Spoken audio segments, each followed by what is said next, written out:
buñ duggee ci sport ngeen tàmbalee ak ma question boobu Mame Mbaye Niang le nouveau ministre des sports qu'est-ce qu'il a fait pour ces 2 matchs du Sénégal vous allez apporter des éléments de réponse par rapport à ça non gardez les réponses dafa am ay ndaw yoo xam ne dañu njaxlaf si point bi nag bëgg naa si 4 maximum 5 intervenants mooy ay ndaw ñoo xam ne dañu yor seen ay balai seen râteau seen ay brouette ne dañuy tonni mbeddi Ndakaaru yi ak Sénégal dañoo bëgg bu président Bassirou Diomaye Diakhar Faye di ñëw fekk réew mi ci set ñu ngi fàttaliku discours Idrissa Seck bi Abdoulaye Wade di jël nguuru Sénégal moom it woowoon na ay bokkam ngir ñu setal ngir bésu investiture bi mu nekk bés bu set lii nag du ñu ne guléet ci Sénégal waaye ni ko xale yi jëlee dafa am xëy na leneen lu ci laxasu ñu seetaan élément bi te dellu si waat élection yi jàlle bañ fal président dama jàpp ne ñun ñëpp ay président lañ léegi initiative bi ñu ko gisee kenn xaaru kenn li nga fi gis yëpp jàppal ma jàpp la looloo indi mbir bi te mbir bi def nañ ko mais c'est pas li ngeen di gis nii moo important mais l'acte ba nga xam ne nit ñi bu ñu gisee ñu baleel leen fompal leen sensibiliser leen ñoom bu ñu xëyee ñu amaat le même comportement ñoom xayrun mais ñun on est déterminé pare nañ liggéey pour suñu environnement te lii tàmbalee la rek ñi nga gis fii yëpp amul benn aide extérieure waa Maris ñoo génn kii joxe 100 francs am kii joxe ndoxam kii indi baleem kii indi peelam ñu taxaw pour defar ko sans aucune coloration politique. waa Maris ak yeneen communautés yi ci képp foo nekk ngeen commencé œuvrer pour seen quartier parce que un environnement sain dans un corps sain te loolu duñ ci xaar président. gisee lu waral liggéey bi maanaam gars yi doon gas tuyaux yi fii dañoo ñëw gas dindi pavage yi ba pare gas ko dem bàyyaat ko noonu léegi ñun. ay jeunes la ñoom dañoo nekk ci koñ bi ñu gis ne loolu arrangé lu ñu ak yenn gars yi nga xam ne dañuy dox fii nii suuf si da leen di déranger ak yenn kii yi pavage yi ñu jël ko teg ko fee booba léegi ñu ngi leen wax pour ñoo defar ko mais gars yi ñëw ñu defar ko léegi ñun nag ñun jeunes yi nga xam ne ñoo dëkk ci koñ bi ñoo jël suñu engagement bopp toog fii liggéey ko au lieu que ñuy dem booba léegi ñu ngi leen di woo ñëwuñu léegi nag ñun looloo tax ñu jël suñu engagement bopp. De retour sur le plateau, merci beaucoup à ces jeunes du Sénégal, de Mariste à Kaolack, de Kaolack à Bignona, un peu partout dans le Sénégal, on les appelle les gosses patriotes wala booy Pastef yi lañ leen di woowe mais bari na ci ñu bari ñoo xam ne yore nañ seen i bale ne dañoo bëgg réew mi set balaa ñu koy jox président Bassirou Diomaye Diakhar Faye. En tout cas, ce qui est sûr, c'est que historiquement parlant, du guléet, c'est pas la première fois que ça se passe dans ce Sénégal ndax les démocrates, comme on les appelait à l'époque de Idrissa Seck, il avait rassemblé toutes les forces vives de la nation pour ñu setal laata président Abdoulaye Wade di def prestation de serment. Fatima. xanaa di ko rafetlu parce que bépp ndaw waxuma la nga xaar prestation de serment wala nga xaar sa ki nga xam ne moo la yilif nga xam ne jàpp nañ ko muy Bassirou Diomaye Faye mu nekk seen njiit mu nekk président de la République ñu ko koy defaral yaakaar naa bépp ndaw foo munti dëkk da nga war a xool setaayam yaakaar naa ne lii dañ koy rafetlu mais man nag bëgguma ñu xaaroon tey ba ne affaire pro wala affaire jeune APRS. Je pense que tout jeune sénégalais tey aujourd'hui fi nga dëkk waroo xaar ba dara jot nga doog ko ci def fi nga dëkk war nga faa béy ca waar ba ku la fa fekk respecté la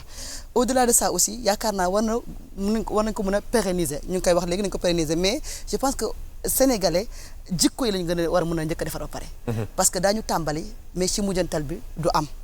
daañu tàmbali fi mu toll nii ñëpp nekk ci ak engouement mais après une semaine 2 semaines wala 1 mois benn nit wala ñaar nit ngay gis ci koñ bi ñu koy defar damay jël exemple Rwanda parce que nous on a eu la chance de faire le tour du monde un peu dox fu nekk mais Rwanda da nga gis chaque dimanche ñëpp dañuy yeewu très tôt le matin def sport waaye tamit nettoyer je pense que quartier bu ne chef de quartier bu ne bu ko doon def dëkk bi na set mais est-ce que dëkk bi na set ci loolu kese mais jikko yi mooy romb nga pôlu mbalit naan nga sa café nga sànni ko fa surtout les comportements man je pense que problème mu sénégalais mooy problème mu comportement aujourd'hui c'est bien beau aujourd'hui ñu nettoyer jeunes yi engagé wu def nettoiement mais est-ce que dina pérenne est-ce que nañ ko continuer te waruñu xaar président Diomaye ñëw ñu dañuy nettoyer je pense que ku ci nekk fi nga dëkk war ngaa yëkkati sa bant wala waroo faa gis bant muy sa buntu kër wala nu mu tudd sa coin kër. Finalement tu approuves ou tu approuves pas? Les deux à la fois les deux j'approuve mais man je pense que c'est mais je pense que dooruñu xaar président Diomaye Faye ñëw ñu doog ko def ku nga nekk fi nga dëkk war nga koo setal laata njiit di ñëw voilà. mais ci ñu président Macky Sall il avait organisé des cleaning day. voilà cleaning day exactement bi mu am ni. voilà Abe laa waxoon moom laa ciy teg après ma door a xool Mbacké. d'accord naa ak ndaw si donc vraiment c'est une bonne initiative ñu def ko parce que ku nekk ci këram nga war a tàmbalee set ak setal te jàngu bi d'accord na loolu vraiment mais warul doon comme leitmotiv wala ñaari bés ñetti bés pour le 4 bés bu nekk la war a doon te d'abord nu jàngal nit ñi jikko yi les comportements. voilà les comportements jikko yi comme ça jikko yi set te di setal boo naanee café nga sandi pour que bu la nit waxee nga tontu lu bon. te dumba dumbuur la. voilà il faut ñu def attention. mbedd bi ñoo ko moom ñoo ko bokk dafa war a set te dañ ko war a toppatoo donc vraiment je suis entièrement d'accord avec elle que ça soit une belle opportunité pour le nouveau président c'est tant mieux mais ça doit être chaque jour hein. Ouais. Et même au-delà du mandat que mandat dafa gaaw dañ ko xalaat te suñu bés suñu dund bés bu nekk ñuy set di setal. ah oui. ayca merci beaucoup Abbé. minuit jot na am nañ président bu bees. Mbacké. non non tàccu leen lii minuit jot na. am nañ président bu bees. non kii yëgul defagul passation de service. passation minuit ngi nii minuit 5 waaw. waaw léegi président bu bees léegi ku la neex nga ne booy Macky ku la neex nga ne ah waaw. ah waaw waaw. non Macky restera à jamais notre président. booy Macky. jamais de la man su ma neexee ne booy Macky. comme daf ñoo saboté dama koy saboté booy Macky. maa ne booy Macky. ëpp naa def mënul tëj kenn. mën naa tëj képp mën na laa tëj ba léegi. ah dëgg il reste toujours un président qui a rendu un service extraordinaire à la nation sénégalaise. Il continue à le respecter. jërëjëf Pape Sidi defe naa ne vidéo bi ñu seetaan léegi koo xamante ne réew mi ñor na la rek boo ko gisee dina la neex parce que mbedd mi ñuy setal ñun ñoo ko taxaloon waaw te bu ñu amee giseen jàpp ne ñoo ko war a setal dootuñu ko taxal xam nga ñun dañ daan wax naan mbedd mi mbeddum buur la mbedd mi mbeddu buur la mooy tax nit ki bu génnee mbalit bi këram gi mu jàpp ne mooy këram wala néegam du ko taxal mbedd mi mu jàpp ne nag moom moomu ko def ci mën a def lu ko neex mais mbedd bi boo ko tilimalul du am employé quoi am na ci yoo xam ne soxna Fatima tudd na ko léegi boo demee fu mel ne Rwanda waaye dañ koy cité lu bari ci Afrique buñ koy tudd ci wàllu jëm ca kanam waaye boo xoolee li tax loolu mën a am da ngay kontaan dagguma la sax doomu baay mais gis nga Rwanda làccal Kandé sax moo tax ma bëgg Rwanda dëkk bi dafa singom sax boo ko fekkee dañ koy bale dafa set tellement organisé da ngay bég da nga fay dem ba ñibbisiwaat sa daal sax du tilim mais xam nga loolu bu amee tey population bi def nañ ko mais seen njiit daf cee joué lu baree bari boo xamee seen ki leen jiite taxawaay bi mu am ci loolu ak rigueur bi mu ci àndal day mujj yàgg day def jeexital ci askan wi nga xam ne ñoo fa dëkk man initiative bi li tax ma kontaan ci mooy dañ daan def bu ñu falee njiitul réew ñëpp dañuy toog di ko xaar maanaam dañ naan boo fàttali ko maître Abdoulaye Wade dañoo wax naan bàyyi leen góor gi mu liggéey man ma yaakaar ni nit ñi dañoo war a toll foo xam ne dañ naan dañuy ànd ak yow liggéey ndax am na loo xamante ni gouvernement moo ko war a def mais ñun askan wi ñoo ko ciy dimbali dëgg la mën nañ koo tàmbali waaye état dafa am loo xamante ne ci liggéeyam la war a bokk mooy recruter ñoo xamante ne nii ñooy bale dëkk bi ñooy tonni mbali yi ñoo koy yóbbu waaye li ñu gën a jege loolu buñ ko taxawee ngir setalal ko suñ bopp damay jàpp ne li ñu gën a sori mën nañ koo setalal suñ bopp beneen yaakaar bi ma ci am mooy ñi nga xam ne ñoom lañ fal bu ma nee ñi nga xam ne ñoom lañ fal mu mel ne ñaar mooy damaa gis ne dañoo amoon influence ci askan wi te njiit leader pour mu mën a def dara mu réussir mooy day am influence ci ñim jiite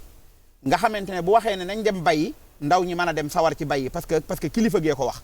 bu waxee ne nañuy def consommation locale ñu ne kilifa gee ko wax kon nañ ko def boo seetloo ñun yiñ tàmbali woon a am suñuy njiit dañoo sori woon askan wi dafa mel ne dañ ñoo jiite woon ba pare ñu jéppi leen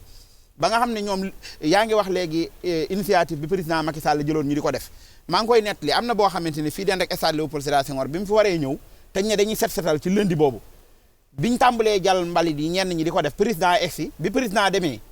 jal yi ñu jaloon sax tonniwuñ ko liñ tàmbalee woon a jàll foofu lañ ko bàyyi nga xam ne ñun dañ doon setal kon uniquement pour président bu président demee ñu bàyyi bu waree jaar ci tëli bi ñu gaaw defar tëli bi peinture garab yi nettoyer foofu mais bu demee ñun bu ñu fay jaar nangu nañoo jaar ci doo daanu yi nangu nañoo jaar ci salte bi nangu nañoo jaar ci mbalit yi kon ñun xamatuñ liñ bëgg mënatuñ koo def am na benn chef de l'état bu ñu alxuraan di nettali muy sul Xarnayni parce que yàlla du wax ci détail bu demee ba jël ñu ko di ñu ko nettali rek ça veut dire que ni mu doon gouverner baax na bi mu ñëwee ci benn askan di wax ak ñoom ñooñu wax ko seen ay doléance dafa wax ni ne leen soxlawuma ngeen dimbali ma ci alal man en tant que président li ma yor ci réew mi mën naa suqali réew mi mais li ma bëgg ngeen dimbali ma ci mooy ngeen déggal ma fa aynuuni bi xuwwatin la wax damaa bëgg ngeen dimbali ma ci seen kattan ngeen dimbali ma ci seen ay force c'est-à-dire ñun ñëpp kenn ku ne fa mu nekk moo xam ne li muy dimbalee tey jii Bassirou Diomaye Diakhar Faye di ko dimbalee tey initiative yi mu amoon nekkatu takk baraasale wala sol ay maanaam ay Lacoste wala nekk ci internet bi maanaam di def ay live wala continuer di revendiquer ay poste waaye li mu koy dimbalee mooy secteur ba mu nekk mu gën koo setal ci wàllu setal Pape Sidi fi may daaneele mooy xam nga dafa am lu ñuy wax tey raxasu tey kii raxasu dafa takk dara bu dee ñun ci diine kii jàpp mën naa bañ a takk dara mais njàppam toj na kon li toj du lu takk ci yaramam waaye lu toj ci biiram la setal bu ñuy setal du mbalit rek la ñuy setal dañ cee war a setalaale jikko yi ñun ndaw ñi ñu baleewaale ci jikko yu bon yi nga xamante ne moo nekk ci penc mi te tardeel ñu détails yu bari yi nga xam ne ñi ngi ci bëgg lu yomb gi nga xam ne ñi ngi ci maanaam toog di xaar état ci loo xam ne yaa ko war a defal sa bopp ñu ndaw ñu bari na luñ mën a defal seen bopp waaye dañ koo xeeb toog di xaar état mu defal la ko ngàbbu bale baax na mais nañ balewaale nag jikko yu bon yi ak it tardé gi nga xam ne moom lañ tardé ci ay détails loolu dana bokk ci li nga xam ne moom ñuy dimbali buñ balee mbedd mi ba mu set ñu toog di nelaw it loolu dootuñu amal. Il a raison, il a une bonne analyse. Elle est pertinente son analyse. Elle est très pertinente et je le rejoins. Professeur. Moi je dis que c'est bien pourvu que ça dure, pourvu que ça continue. On sait que ça se passe comme ça en Gambie, à côté. Il y a des jours où c'est le set-setal partout dans le pays. Fatima a cité aussi le Rwanda. Ma première fois d'aller au Rwanda en 2021, comme que souvent su may voyager damay soit def cadenas soit emballer mes bagages. Donc je suis arrivé en retard, il fallait emballer, j'avais pas de cadenas. Donc le plastique, arrivé au Rwanda, à la descente, la première des choses c'est ils me disent non plastique Rwanda. Donc il faut voyager aussi, ils n'interdisent pas, mais ils enlèvent tout. Avant que tu sortes de l'aéroport, ils enlèvent, ils récupèrent le plastique. Donc loolu ci jikko yi la donc loolu moo tax je pense que le fait que tey jii ce sont les jeunes qui ont donné le ton tant mieux mais nañ ko approprier ñoom d'abord les jeunes ensuite l'État aussi s'approprie et en profite pour defar jikko yi parce que dans un pays même si on a le pétrole même si on a le gaz si l'indiscipline est là on ne pourra pas se développer duñ dem fenn parce que Rwanda boobu c'est vrai il y a cette discipline là qui les a poussés aujourd'hui à franchir des étapes à se développer à une vitesse vertigineuse tey jii Sénégal on prend un modèle boo xam ne c'est Alassane Ndour et l'autre Tafa qui avait lancé ça c'est Marmite du Cœur mais loolu ça a fait tache d'huile regardez un peu partout durant le Ramadan partout dans les coins de Dakar dans tout le pays am na ñoo xam ne dañuy def comme ñoom di defar ay ndogu di koy maye donc ce que je souhaite c'est que li ñu def nii mu am influence partout que ça ne s'arrête pas là que l'État s'approprie ça se dise que bon comme il y a une communion entre ñoom ak les jeunes actuellement vraiment il y a beaucoup de jeunes qui sont derrière le PASTEF ils n'ont qu'à en profiter pour defar jikko yi parce que je pense que suñu réussir point boobu il y a beaucoup d'urgence dans la santé dans l'économie dans le sport mais ci defar jikko yi aussi je pense que c'est une urgence boo xam ne bu ñu ko réussir ça pourra beaucoup aider le Sénégal à se développer. Alors Pape Sidi li ma ci yokk rek mooy j'ai vu sur les réseaux sociaux Burkina Faso ce que le président a mis en place mooy képp koo xam ne da ngay wane sa yaram ci réseaux sociaux yi dañ lay tëj 2 ans ba pare amende la 3 millions parce que loolu sanction la un État aussi doit prendre des décisions fermes pour sa population la preuve Covid lu mu ñu jàngalul yaakaar naa dara mënuñu yee Covid dama la jox loxo damay raxas maa gis sama kër loolu dafa bokk ci setal c'est pour ta santé en fait. ñu xaaroon ba Covid ñëw door voilà donc lii yëpp en fait yaakaar naa ay leçons la rek yoo xam ne war nañ ci mën a jàngaat daal. man daal dama seetlu benn mbir Ceddo. Bakke Balla. dama seetlu booy. dañu ànd riir wutali Sonko. waaw Sonko joxor bi leen Jomaay. même bu ñu xamul Jomaay ñu gëmm votel ko. ñu dëkk ak ay nit ci réew mi ñu ne leen yéen li ngeen def xamoo leen ko sax ñii ils vont bientôt échouer. lamentablement. booy dañoo bañ gàcce. booy votel Jomaay ak Sonko. dañoo bañ gàcce moo tax li ñuy def yëpp ñu dugg ci. bugguñu ñu ne leen yéen a leen voteloon yéen a leen toppoon donc ils vont tout faire dama leen di xool ci seen discours bugguñu Jomaay échoué moo tax lépp lu ñu xam ne ñii lii buñ ko defee wala lii buñ ci jàppee. war nañu mën a jàppale Jomaay même exigence yu bëri yi ñu doon am sax avec Macky Sall moi je pense qu'ils vont revoir beaucoup de choses à la baisse. billahi dama gis booy dañu ragal gàcce en fait parce que xam nañ ne ci réew mi ñu dëkk am na ci ñoo xam ne d'accord ñoo ak ñoom. ci ñu fal Jomaay ak ñu fal Sonko. booy yi da ngay gis dañuy dem di setal mais seen ay propre moyen bopp la ñu financé campagne yi booy dañoo ragal gàcce. Mbacke xaw ma ndax seetlu nga ou pas. xam nga mais booy ci li ma ciy seetlu bu bëri. yow mës nañu def émission. waaw on avait évoqué une question concernant Ousmane Sonko. waaw ma ne la il canalise beaucoup d'énergie. Même des énergies négatives qu'il doit être capable de rendre positives. xam nga booy yi xamuñu fuñ jëm. dañu am njiit moomu moo war a xam fi mu jëm. ak fa mu leen jëmee. alors ñi nga xam ne dañuy def aussi la météo du chaos ñooñu li nekk ci seen xol la ñuy wax waxuñu liy am. ki nga xam ne danaan réew mi fii ak ñaari weer mu tàkk wala mu bloqué ci li ne ci xolam lay wax. waaye waxul lim gis. ki nga xam ne aussi danaan moom kay lépp day nice kooku it li ne ci xolam rek lay wax. waaye lu mën a xew yàlla mooy fal buur. loolu lu nit ñi war a xam la te da koy tànn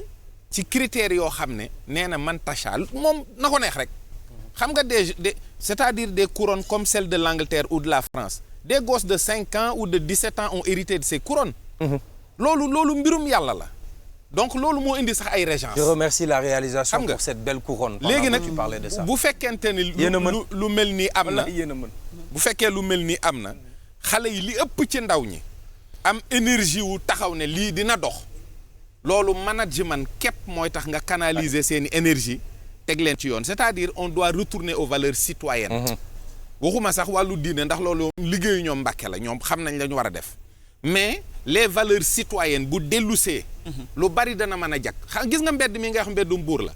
yaboo sa baay yab buur te buuru man sa baay. wallaay kon xamoo kuy buur déjà. wallaay yàq gi. li ci nit ñi def maanaam li ñu dajale sunu impôt sunu alal ak sunu man-man ak sunu lépp dajale ko defaree ko tali nga yàq ko xamoo li nga def donc yooyu bu deñee conscience citoyenne amaat mu tàmbale à la base aussi parce que Sénégal bi ñu bëgg du pour ñun fi mu ne nii c'est-à-dire il va falloir qu'on mette encore 20-30 ans pour créer encore un nouveau Sénégal avec une nouvelle jeunesse boo xam ne dina am énergie ak dynamisme mën a booster réew mi mu dem. mais ñun moom je pense qu'on est une génération pourrie. parce que boo àggee ci jege ci 50 ans xam na loo xam ne. non l'avenir c'est pas nous. ñun ay pas lañu fi mu ne nii. waaw Eva avant mooy jox maître. waaw non du tuuti rek Pape Sidi. parce que bu ma déggee ñuy wax ja bu ma ramassé d'une part da ngay dégg ñu lay wax jikko yi ñu defaraat jikko yi dañu war a éduquer mais je pense que am na loo xamante ne c'est à bas âge ñun man je me souviens suñu programme civisme daf ci bokkoon. mais programme mu tey jii nii bu ñu xoolee changé goo xam ne même xale yi bu ñu leen di jàngal civisme est-ce que ñu ngi koy appliquer parce que tey bu ñu xoolee suñu réew mi ñu ngi fiy dund mais ñu bëri xamuñu yoon ñu bëri xamuñu seen lan moo leen war xamuñu seen ak seen ay yelleef man je pense que dañu war a delluwaat à la base delluwaat ci école yi dugal programme bi nga xamante ni moom moo waral xale bi war a mën a xam lan mooy àqam lan mooy yelleefam lan mooy droit am lan mooy devoir am su boobaa je pense que ci lay gën a facile pour être humain bi mu mën a defar jikkoom ba mën a appliquer li nga xam ne moom mooy yoon. ou alors le bâton hein. Maître sanctionné. mais le bâton ci la bokk ah. sanctionné mais il faut. surtout la poche xaw ma nag génération ay amaan yu saf nii day yar de. li ma ciy wax allez-y loolu lu am solo la. fekkee jeunes yi nga xamante ni ñoo nekk ci réew mi jël porter seen projet. maanaam liggéey ko seen bopp. et il s'identifie à la personne de Bassirou Diomaye. et de Ousmane Sonko. tout à fait loolu. Moi je le prends comme une énergie positive. Maintenant il va falloir que Sonko ak Ousmane Sonko Bassirou Diomaye Faye comme ni ko Ceddo waxee qui savent faire du bon management public parce que affaire yi maanaam ñoom ni ñu leen ko décrire ak ni muy mel bokkul. déedéet parce que ñoom yaakaar naa suba ci ngoon ils vont être confrontés à la réalité du pouvoir. parce que pouvoir réalité la. nekkul loo xam ne da ngay taxaw. lépp ñun ñëpp mën nañ ko def. taxaw opposition. ñun ba ñuy teg Abdou Diouf. en projet ak vision bokkul ak pouvoir. ba ñuy teg Abdoulaye Wade en 2000. on croyait que le président Abdoulaye Wade allait tout régler. maintenant jeunesse bi ñëw tey jii ñoom jàpp nañ ne. Ousmane bu toogee ak Bassirou rek. léppay saafara alors que demeewul noonu. actuellement le monde tey jii fu ñu toll est confronté à une crise alimentaire mondiale. deuxièmement.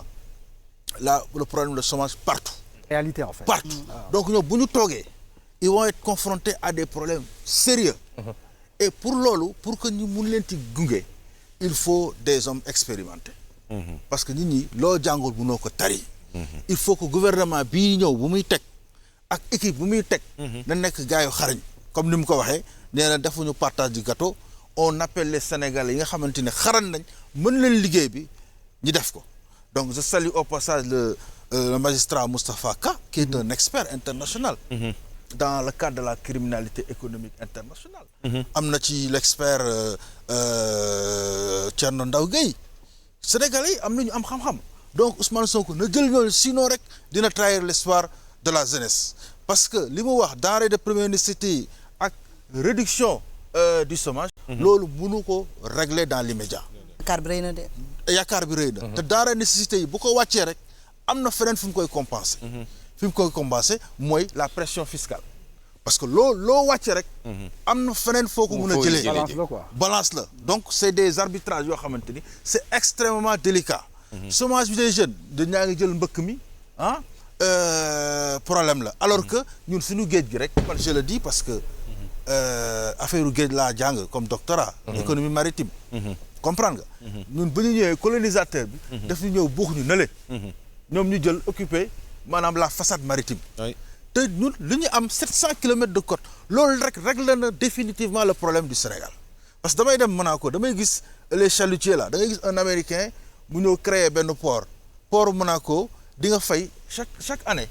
pour ñu jantal la sa bateau rek di nga fay lu mat presque $500,000 la plaisancière mais am na 700 kilomètres de côte pourquoi ñun créé ñu un port plaisancier parce que am na ñoo xam ne dañuy dénkaane seen bateau di ci fay ay taxes donc économie maritime nekk na loo xamante ni daanaka war na régler problème mu Sénégal définitivement mais defuñu ko donc on espère que bu ñëwee dina teg une équipe forte pour ñu liggéey